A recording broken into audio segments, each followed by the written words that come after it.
প্রিয় শিক্ষার্থীবৃন্দ, আসসালামু আলাইকুম। সবাইকে স্বাগত জানাচ্ছি আজকের ক্লাসে। আমি বাংলাদেশ বিষয়ে বলি। একেবারে আমরা যদি বিসিএস সহ সকল ধরনের প্রতিযোগিতা পরীক্ষায়, সেটা হোক ব্যাংক, হোক নন ক্যাডার কিংবা বিভিন্ন মন্ত্রণালয়ের নিয়োগ পরীক্ষা, সব কিছুতে এই সাধারণ জ্ঞান খুব গুরুত্বপূর্ণ একটা প্রভাব ফেলে।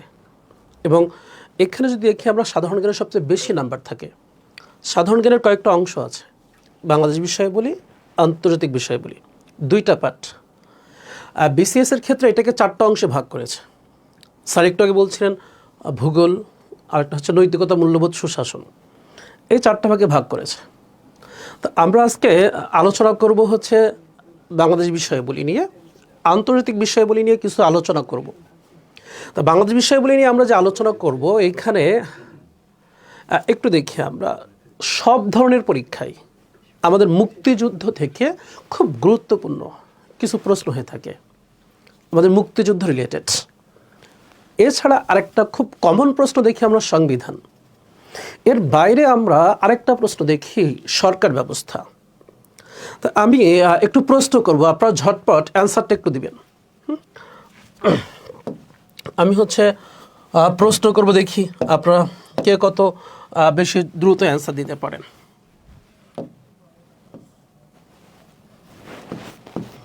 ওকে, একটু খেয়াল করি আমরা।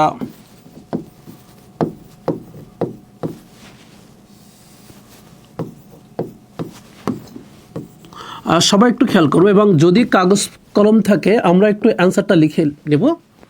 আমি বলছি মুজিবনগর সরকারের স্বাস্থ্যমন্ত্রী কে ছিলেন? এবং মুজিবনগর সরকার নিয়ে প্রায় প্রত্যেকটা পরীক্ষায় প্রশ্ন হয় মুজিবনগর সরকার নিয়ে। প্রথম অপশনটা দিচ্ছি কামারুজ্জামান, দ্বিতীয় অপশনটা হচ্ছে এম মনসুর আলী, তৃতীয় অপশনটা হচ্ছে খন্দকার মুশতাক আহমেদ, এবং চতুর্থ অপশনটা হলো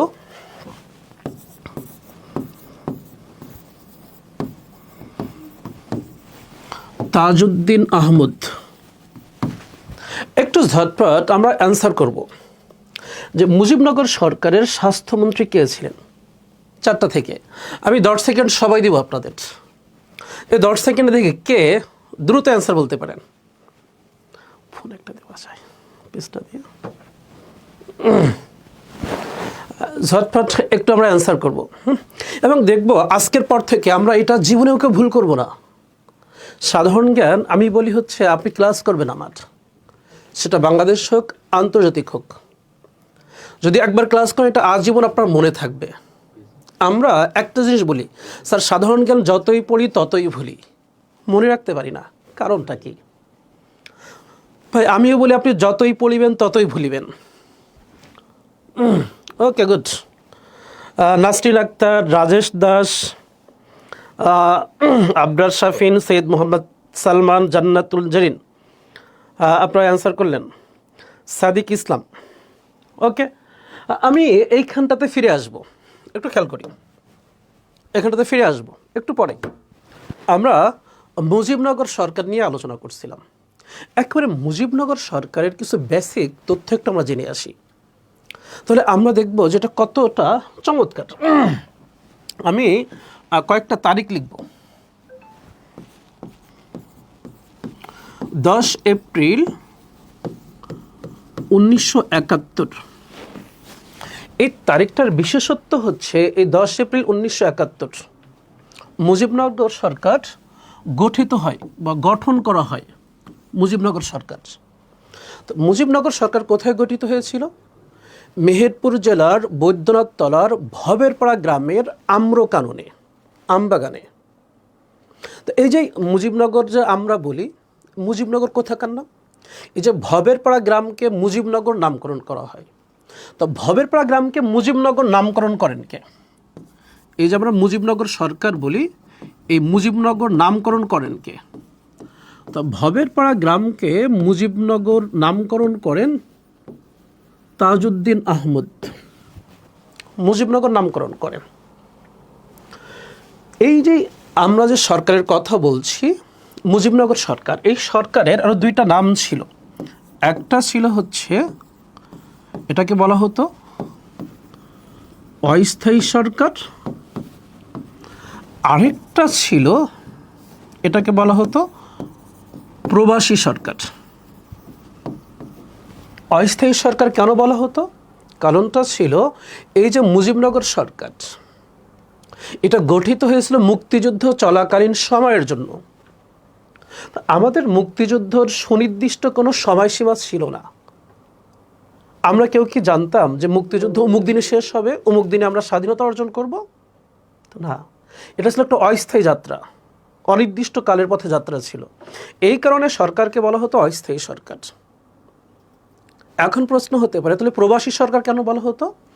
এই যে সরকার, এই সরকার পরিচালিত হতো দেশের বাইরে থেকে, বিদেশ থেকে। এ কারণে এই সরকারকে বলা হতো প্রবাসী সরকার। তাহলে এখন প্রশ্ন হতে পারে, এই সরকার তো দেশের বাইরে থেকে পরিচালিত হতো, তাহলে সরকারের সচিবালয় কোথায় ছিল? এই যে মুজিবনগর সরকারের কথা বলি আমরা, এই মুজিবনগর সরকারের সচিবালয় ছিল ৮ নং থিয়েটার রোড, কলকাতা।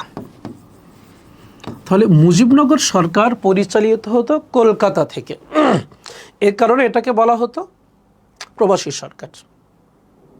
তো এই যে তারিখটা লিখছিলাম 10 এপ্রিল,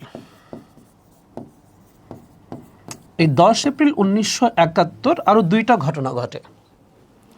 আমরা যে মুজিবনগর সরকারের গঠন বলছি, এই 10 এপ্রিল 1971 বাংলাদেশের মন্ত্রিসভা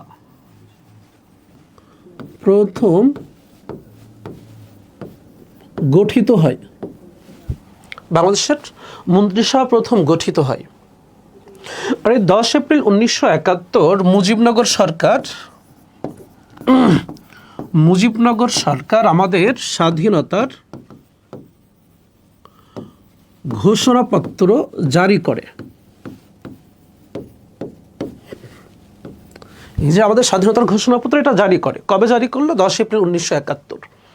তাহলে আমরা 10 এপ্রিল দুইটা ঘটনা দেখলাম, বা তিনটা ঘটনা বলতে পারি।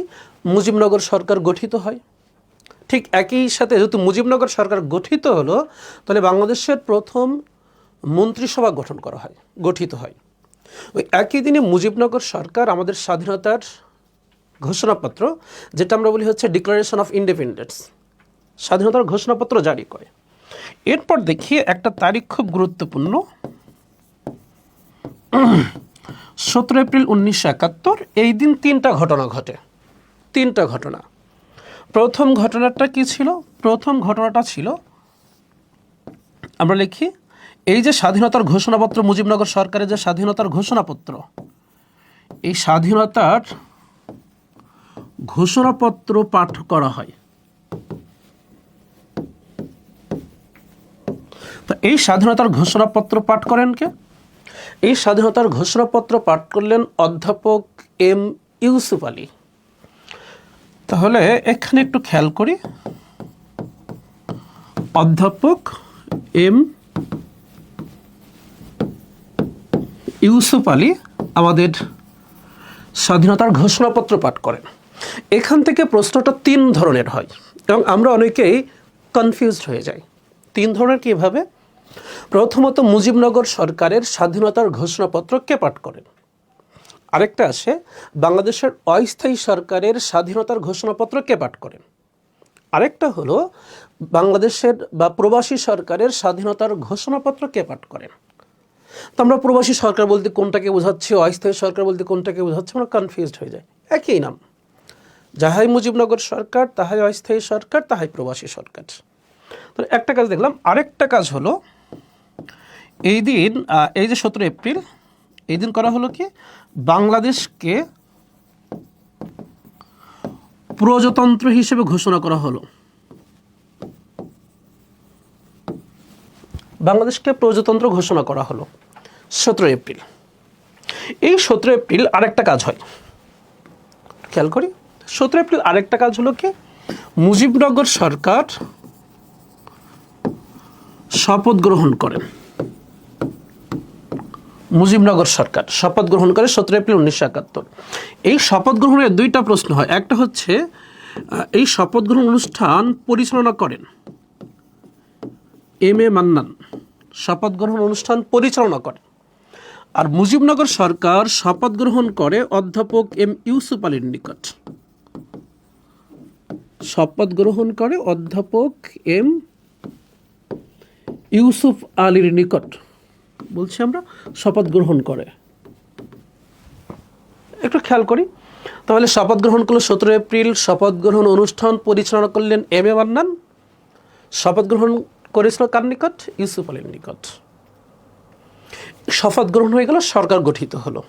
এই যে সরকার বলছি, এই সরকার ছিল রাষ্ট্রপতি শাসিত সরকার পদ্ধতির। আমাদের বাংলাদেশের বর্তমান সরকার পদ্ধতি হচ্ছে সংসদীয় গণতন্ত্র বলি, সংসদীয় সরকার পদ্ধতি। এই পদ্ধতিতে সরকার প্রধান হচ্ছেন প্রধানমন্ত্রী, রাষ্ট্রপ্রধান হচ্ছেন রাষ্ট্রপতি। আর রাষ্ট্রপতি শাসিত সরকার ব্যবস্থায় রাষ্ট্রপ্রধান সরকার প্রধান উভয়ই হচ্ছেন রাষ্ট্রপতি। তাহলে এটা ছিল হচ্ছে রাষ্ট্রপতি শাসিত সরকার পদ্ধতির এই যে মুজিবনগর সরকার।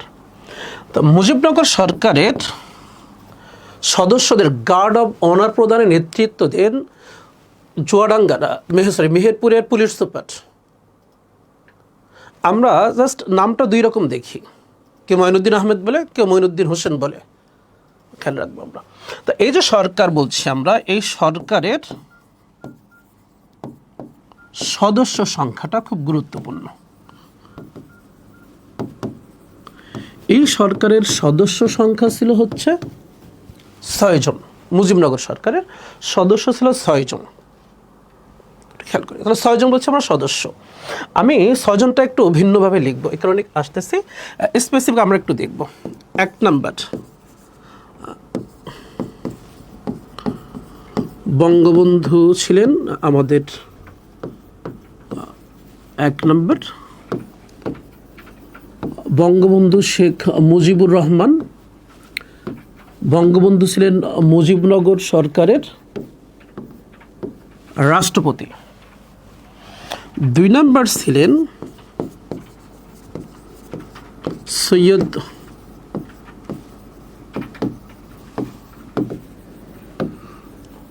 নজরুল ইসলাম। সৈয়দ নজরুল ইসলাম ছিলেন আমাদের উপরাষ্ট্রপতি বা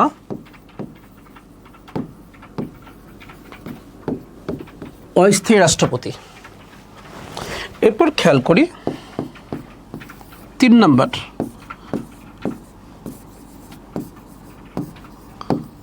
তাজউদ্দিন আহমদ। তাজউদ্দিন আহমেদ কে ছিলেন? তাজউদ্দিন আহমেদ ছিলেন প্রধানমন্ত্রী ও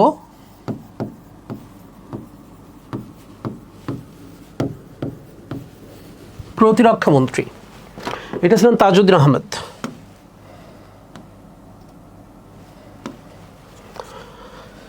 এরপর আমরা 4 নাম্বার লিখব, ক্যাপ্টেন বলা হয় এম মনসুর আলী। এম মনসুর আলী ছিলেন অর্থ ও রাজস্ব মন্ত্রী, শিল্পমন্ত্রী, বাণিজ্য মন্ত্রী এবং পরিবহন মন্ত্রী। এটা ছিলেন M Mansur Ali. 5 number AHM Kamaruzzaman, Abul Hasnat Mohammad Kamaruzzaman.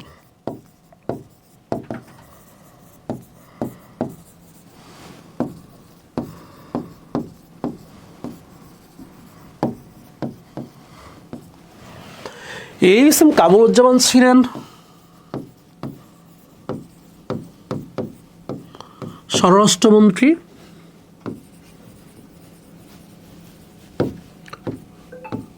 সরবরাহ মন্ত্রী,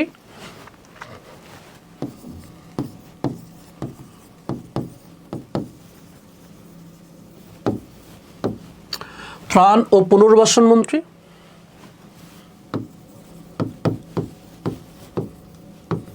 এবং কৃষিমন্ত্রী।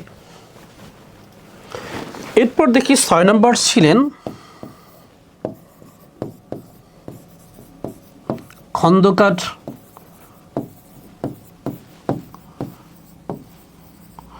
মুশতাক আহমেদ। খন্দকার মুশতাক আহমেদ ছিলেন আমাদের পররাষ্ট্রমন্ত্রী এবং আইন ও সংসদ মন্ত্রী।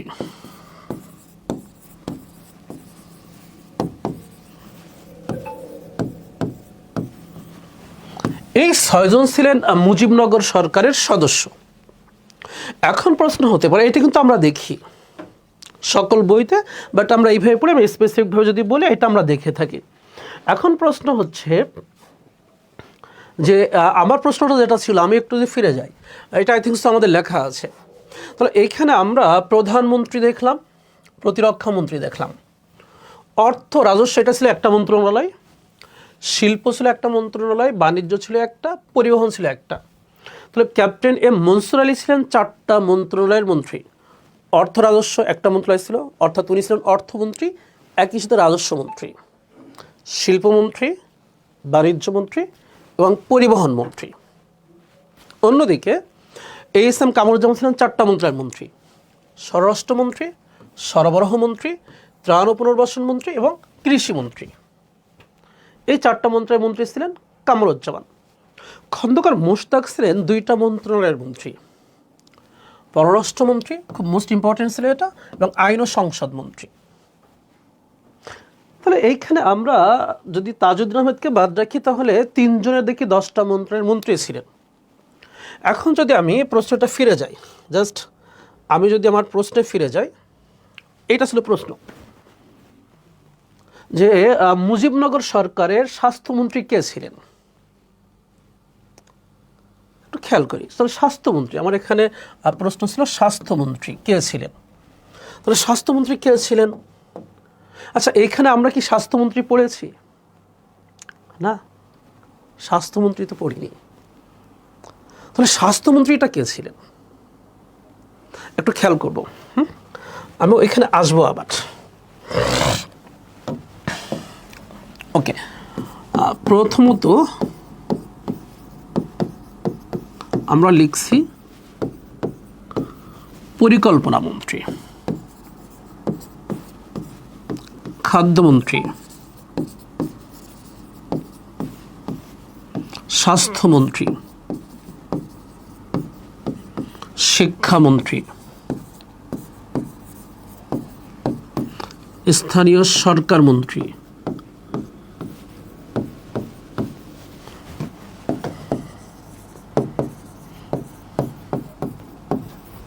সংস্থাপন মন্ত্রী, তথ্য সম্প্রচার মন্ত্রী,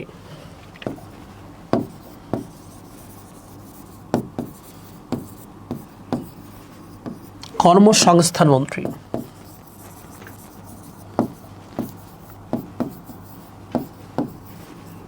সমাজ কল্যাণ মন্ত্রী। এখানে লিখলাম আমি 2, 4, 6, 8, 9টা লিখলাম, এরকম লেখা যায় যেগুলো ছিল না, গণপূর্ত মন্ত্রী এরকম। তো এই যে মন্ত্রণালয়গুলো লিখলাম, এই মন্ত্রণালয় কিন্তু ওইখানে নাই, কিন্তু মুজিবনগরে কিন্তু সকল মন্ত্রণালয় ছিল, সকল মন্ত্রণালয় মুজিবনগরে ছিল। তাহলে এই মন্ত্রণালয়গুলোর মন্ত্রী কে ছিলেন? খুব সহজ একটা হিসাব দেয়। যদি এখন আপনাদেরকে বলি যে আমাদের মহিলা ও শিশু বিষয়ক মন্ত্রীকে, বাংলাদেশের বর্তমান মহিলা ও শিশু বিষয়ক মন্ত্রীকে, কিংবা যদি বলি বাংলাদেশের বর্তমান প্রাথমিক ও গণশিক্ষা মন্ত্রীকে, প্রাথমিক ও গণশিক্ষা মন্ত্রী, আপনারা কেউ কি নামটা লিখতে পারবেন যে বাংলাদেশের বর্তমান প্রাথমিক ও গণশিক্ষা মন্ত্রীকে? আমরা কেউ কি বলতে পারবো? যে প্রাথমিক ও গণশিক্ষা মন্ত্রীকে, বা মহিলা ও শিশু বিষয়ক মন্ত্রীকে, কিংবা আমাদের একরকম মোস্ট ইম্পর্টেন্ট একটা মন্ত্রী আছে খনিজ জ্বালানি সম্পদ মন্ত্রীকে, বাংলাদেশের বিদ্যুৎ ও খনিজ জ্বালানি সম্পদ মন্ত্রীকে। কেউ বলতে পারবেন কিনা ঝটপট? জাস্ট আমি একটু দেখতে আছি কেউ বলতে পারবেন কিনা, একটু খেয়াল করি। কেউ হয়তো প্রাথমিক গণশিক্ষা মন্ত্রী বলেন রুমানা আলী, কেউ বলবেন হচ্ছেন আমাদের এই যে মহিলা শিশু বিষয়ক মন্ত্রী আমাদের তাজউদ্দিন আহমেদের বড় মেয়ে সিবিন হোসেন রিমি, কিংবা কেউ বলবেন যে আমাদের বিদ্যুৎ ও খনিজ জ্বালানি সম্পদ মন্ত্রী নসরুল আহমেদ বিপু। একটাও না। একটু খেয়াল করে, আমাদের বাংলাদেশের বর্তমান প্রাথমিক ও গণশিক্ষা মন্ত্রীর নাম শেখ হাসিনা, মহিলা ও শিশু বিষয়ক মন্ত্রীর নাম শেখ হাসিনা, বিদ্যুৎ ও খনিজ জ্বালানি সম্পদ মন্ত্রীর নামও শেখ হাসিনা। কেন?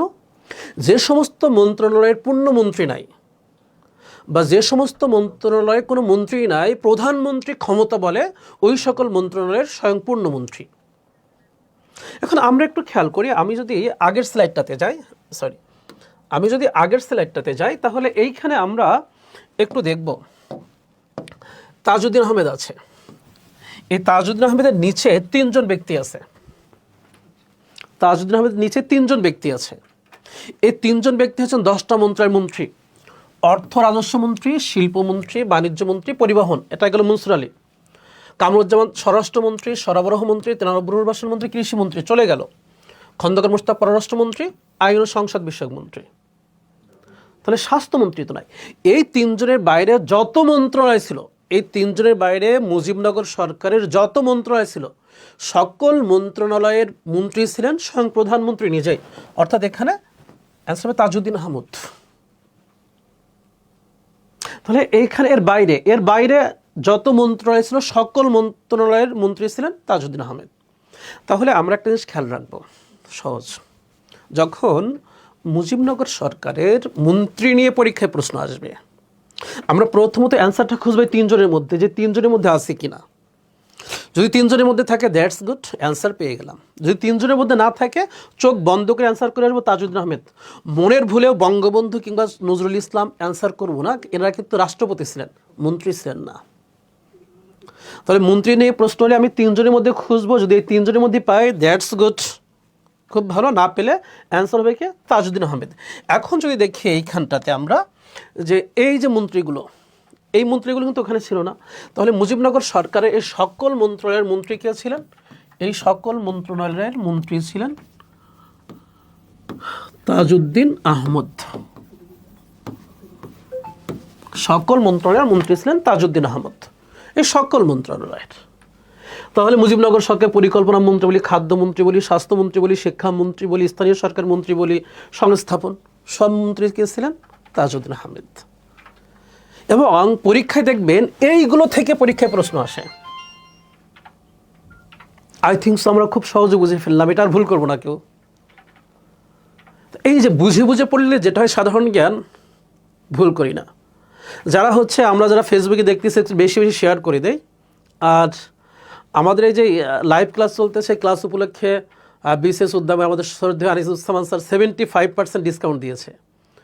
8,000 টাকার কোর্স পেয়ে আজকের জন্য 2,000 টাকায়, শুধু ক্লাস চলাকালীন সময়ের জন্য 2,000 টাকা 75% ডিসকাউন্ট দিয়েছে স্যার। হ্যাঁ, ক্লাস শেষ হয়ে গেলে কিন্তু পাওয়া যাবে না। স্যারের ডিসকাউন্টটা হচ্ছে 75%, বেশ অনেক বড়। এটা কিন্তু আর থাকবে না ক্লাস চলাকালীন। সুতরাং যারা ভর্তি হতে চায়, আমরা নক করে ইনশিওর হই। প্রয়োজনে আপনারা একটু সময় নেন, কালকে টাকাটা পাঠাই বা এই প্রসিডিউরটা একটু সময় নেন, কিন্তু এর মধ্যে না করলে কিন্তু এটা থাকবে না। এখন চলে আসি, আমি আরেকটা প্রশ্ন করব। দেখি আমি একটু এড়িয়ে গিয়েছি, আপনারা পারেন কিনা। আরেকটা প্রশ্ন করব, একটু খেয়াল করি। এই মুজিবনগর সরকার নিয়ে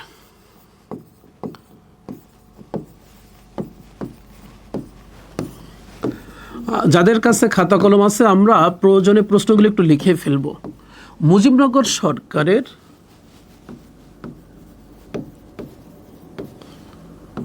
অর্থনৈতিক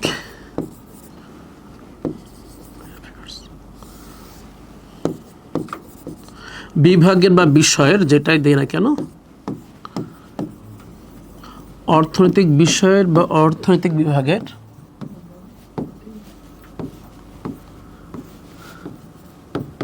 দায়িত্ব ছিল কার? মুজিবনগর সরকারের অর্থনৈতিক বিভাগের দায়িত্ব ছিল কার? অপশনগুলো একটু দেখব।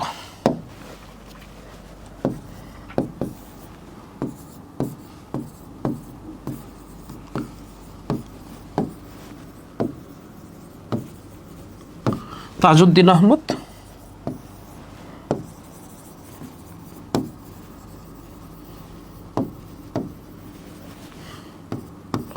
এম মনসুর আলী,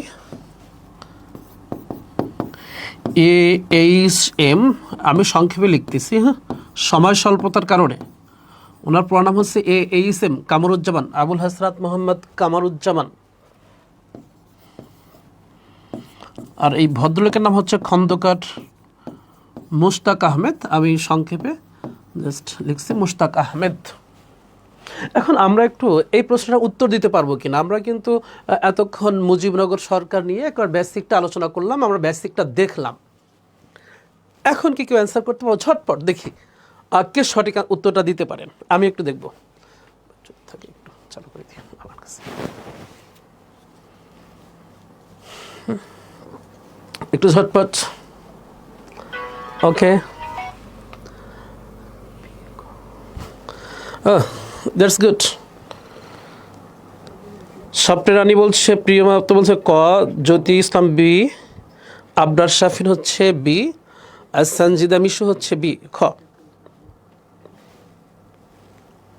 আচ্ছা, আমরা হচ্ছে এম মনসুর আলী বলছেন, আর সুমাইয়া সুলতানা বলছেন, সাদিয়া সুলতানা বলছে মনসুর আলী, সুমাইয়া বলছে মনসুর আলী, সৈয়দ মোহাম্মদ সালমান বলছেন মনসুর আলী, প্রিয়তমা বলছেন মনসুর আলী, রাজেশ দাস বলছে মনসুর আলী, প্রিয়তমা মনসুর আলী। প্রিয়তমা আই থিঙ্ক সো আপনি একটু আগে অ্যান্সার করছেন মনে হয় তাজউদ্দিন আহমেদ। বিকাশ শাহ বলছে তাজউদ্দিন আহমেদ। আচ্ছা, thank you ভিয়ন।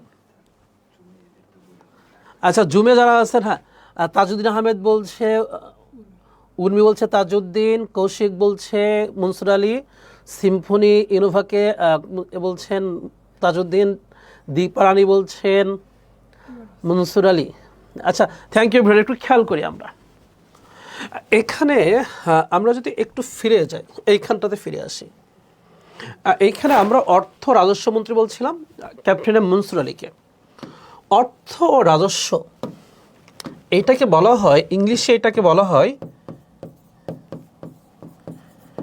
Ministry of finance and revenue.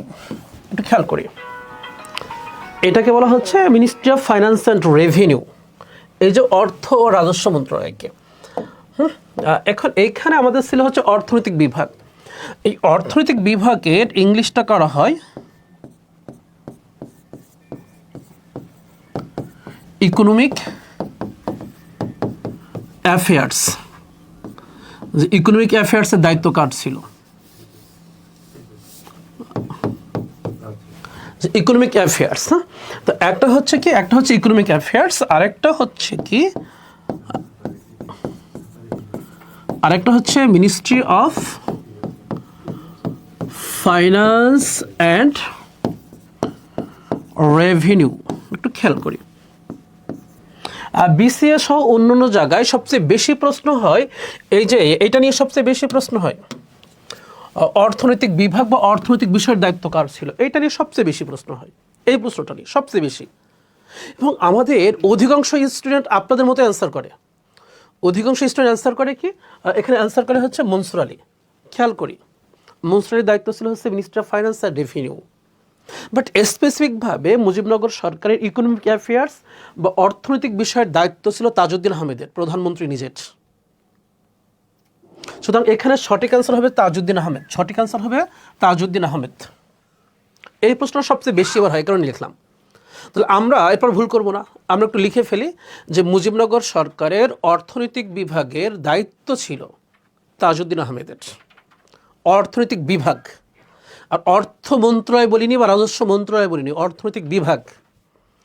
এবং আমরা আবেগে অ্যান্সার করে আসি। তাহলে মুজিবনগর সরকারের ইকোনমিক অ্যাফেয়ার্স বা অর্থনৈতিক বিভাগের দায়িত্ব ছিল কার? তাজউদ্দিন আহমেদের। এখন বলেন তো, মুজিবনগর সরকার এই যে পড়ালাম, যেটুকু পড়িয়েছি কনসেপ্ট ক্লিয়ার। আর কি ভুল করব? আর তো ভুল করবো না, কারণ আমাদের কাছে কনসেপ্ট মোটামুটি ক্লিয়ার। আমরা হচ্ছে কনসেপ্টটা ক্লিয়ার করেছি। ওকে, এখন একটু দেখি আমরা সংবিধান থেকে আমি জাস্ট একেবারে এক নজরে একটা খুব মজার একটা চমৎকার জিনিস শিখে আসি সংবিধানটি। ওকে, আমি আরেকটা প্রশ্ন করব। হ্যাঁ, প্রশ্নটা হচ্ছে একটু খেয়াল করি প্রশ্নটা, তাহলে বুঝবো সহজে। যেহেতু আমরা বিসিএস পরীক্ষা দিব, বিসিএস পরীক্ষা পরিচালনা করে হচ্ছে পিএসসি।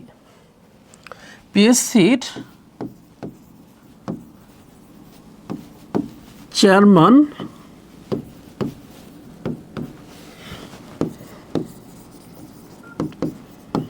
কার নিকট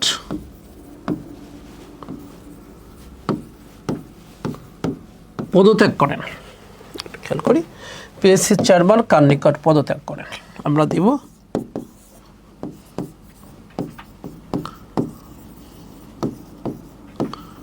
প্রধানমন্ত্রী,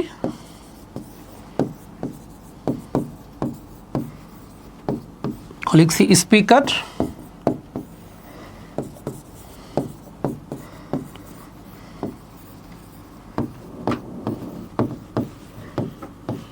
লিখছি প্রধান বিচারপতি,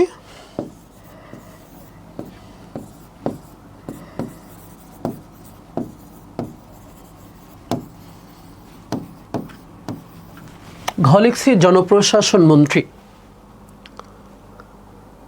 আমরা একটু ঝটপট একটু বলতে পারবো কিনা, একটু জাস্ট একটু ঝটপট দেখি আমরা অ্যান্সারটা দিতে পারি কিনা। খুব যেহেতু আমরা বিসিএস পরীক্ষা দিব, পিএসসি পরীক্ষা দিব, ঝটপট আমরা অ্যান্সারটা বলতে পারি কিনা। আমি একটু খ স্পিকার বলতেছেন নাকি এখনকার অ্যান্সার না আগেরকার অ্যান্সার? এটা ডি, বিকাশা ডি বলছে। আচ্ছা, জনপ্রশাসন মন্ত্রী। ওকে, স্বপ্নালী প্রিয়তম বলছে গ, প্রধান বিচারপতি। আচ্ছা, থ্যাংক ইউ। একটু খেয়াল করি আমরা এখানে লিখলাম, এইখানে একটা সহজ বিষয় আছে।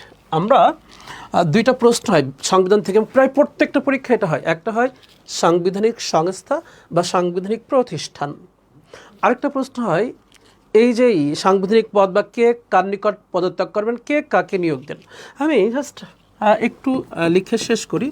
আমার সাংবিধানিক সংস্থা 6টা, আমি ওইখানে যাব না, যেহেতু আমি লিখছি। আমাদের সাংবিধানিক পদ হচ্ছে 10টা, বাট আমি এখানে 9টা পদ পড়ব। আমি সাংবিধানিক পদ লিখছি হচ্ছে 10টা, 9টা পদ পড়ব। একটা দেখি কে কে আছে। সাংবিধানিক পদের সবার উপরে আছে মহামান্য রাষ্ট্রপতি, 2 নম্বর আছে প্রধানমন্ত্রী ও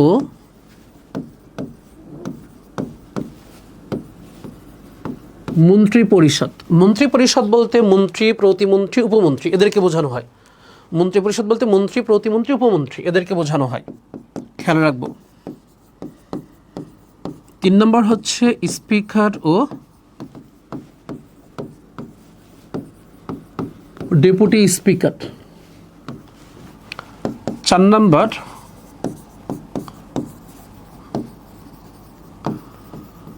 প্রধান বিচারপতি ও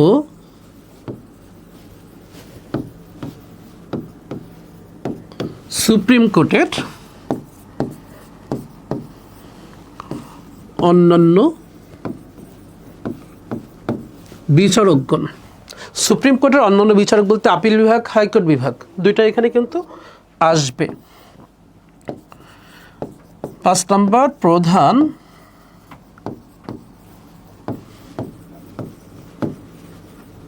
নির্বাচন কমিশনার ও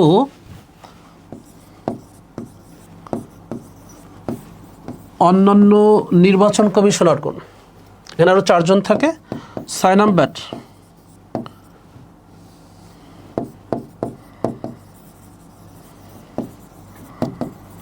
পিএসসির চেয়ারম্যান ও সদস্যগণ। 7 নম্বর,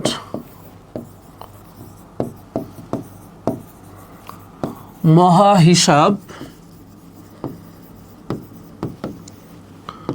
নিরীক্ষক ও নিয়ন্ত্রক। এটা কিন্তু দন্তান্ন নিয়ন্ত্রক। 8 নম্বর,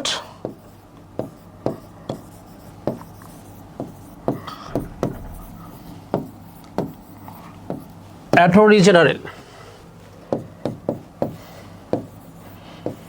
9 নম্বর হচ্ছে ন্যায়পাল। ন্যায়পাল আমাদের সংবিধানের 77 নং অনুচ্ছেদে আছে, বাট বাস্তবে নাই। আরেকটা পদ আছে, আমি একটু 10টা পদ, 9টা পদ, একটু খেয়াল করি। এই 9টা হচ্ছে প্রধানত আমাদের সাংবিধানিক পদ। এইখান থেকে খুব কমন 2টা প্রশ্ন হয়, 3টা প্রশ্ন হয়, আরেকটা প্রশ্ন আমি স্কিপ করে যাই পরে।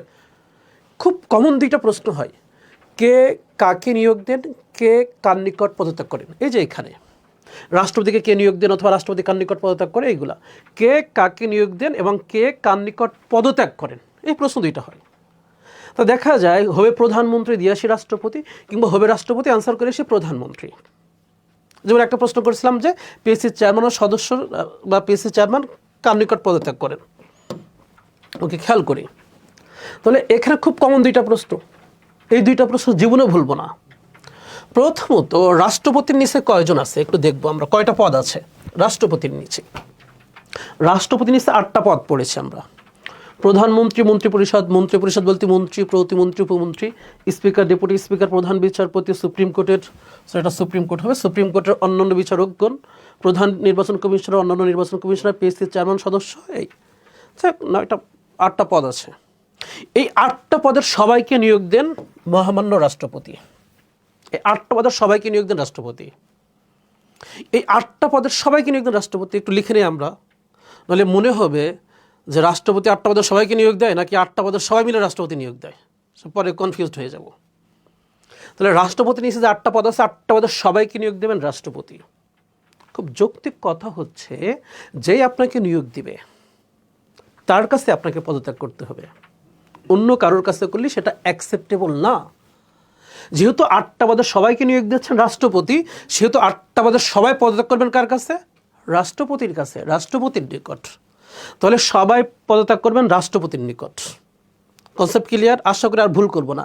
এই 8টা পদের সবাইকে নিয়োগ দেয় রাষ্ট্রপতি, এই 8টা পদের সবাই পদত্যাগ করবেন রাষ্ট্রপতির নিকট। এখন প্রশ্ন হচ্ছে, তাহলে রাষ্ট্রপতিকে কে নিয়োগ দেয় বা রাষ্ট্রপতি কার নিকট পদত্যাগ করে? রাষ্ট্রপতিকে নিয়োগ দেয় হচ্ছে স্পিকার। যেহেতু রাষ্ট্রপতিকে স্পিকার নিয়োগ দেয়, সেহেতু রাষ্ট্রপতি পদত্যাগ করবেন স্পিকারের কাছে। এখন আপনি বলবেন যে স্যার, আপনি যে প্রশ্ন করলেন এখানে তো অপশনে রাষ্ট্রপতি নাই, তাহলে কী করব? দেখেন, আমি এখানে রাষ্ট্রপতি দেইনি। বিসিএসে মাঝে মাঝে আপনি এরকম প্রশ্ন পাবেন, অপশনে উত্তর নাই। কি করবেন? আপনি যেটা অ্যান্সার করেন এটা ভুল অ্যান্সার। এই ক্ষেত্রে আপনাকে এটা স্কিপ করে আসতে হবে, অ্যান্সার করা যাবে না। বোঝাতে পারলাম? আরেকটা পদ ছিল জাতীয় সংসদ সদস্য। সংসদ সদস্যদের নিয়োগ হয় না, তাদের শপথ গ্রহণ হয় আর পদত্যাগ হয়, কারণ জনগণের ভোটে তারা নির্বাচিত হয়, এটা তাদের নিয়োগ। তা সংসদ সদস্যরা শপথ নেন স্পিকারের কাছে, পদত্যাগ করেন স্পিকারের কাছে। মোটামুটি আমি যেটুকু বললাম বা যেটুকু পড়ালাম, আই থিঙ্ক সো কনসেপ্টটা ক্লিয়ার। এভাবেই বিশেষ উদ্যমে আমরা সাধারণ জ্ঞান পড়াই, বাংলাদেশ আন্তর্জাতিক। আশা করি কনসেপ্টটা ভুল হবে না। আমি বলি ক্লাসে যেটুকু থাকবেন এইটুকু বুঝে ক্লাস করবেন, না বুঝে কিছু ক্লাস করা যাবে না। আর আমাদের একটা ভুল ধারণা আছে, সাধারণ জ্ঞান পড়ি মনে থাকে না। সাধারণ জ্ঞান পড়ার জিনিসটা একটা বোঝার জিনিস। বুঝবেন, বুঝে পড়বেন, আজীবন মনে থাকবে। আমি শিওর আপনারা যারা এই 2টা টপিকে ক্লাস করছেন কখনোই ভুলবেন না। প্রত্যেকটা টপিক এইভাবে বিশেষ উদ্যমে পড়ানো হয়। আশা করি বিশেষ উদ্যম আপনার সফলতার সঙ্গী হতে পারবে।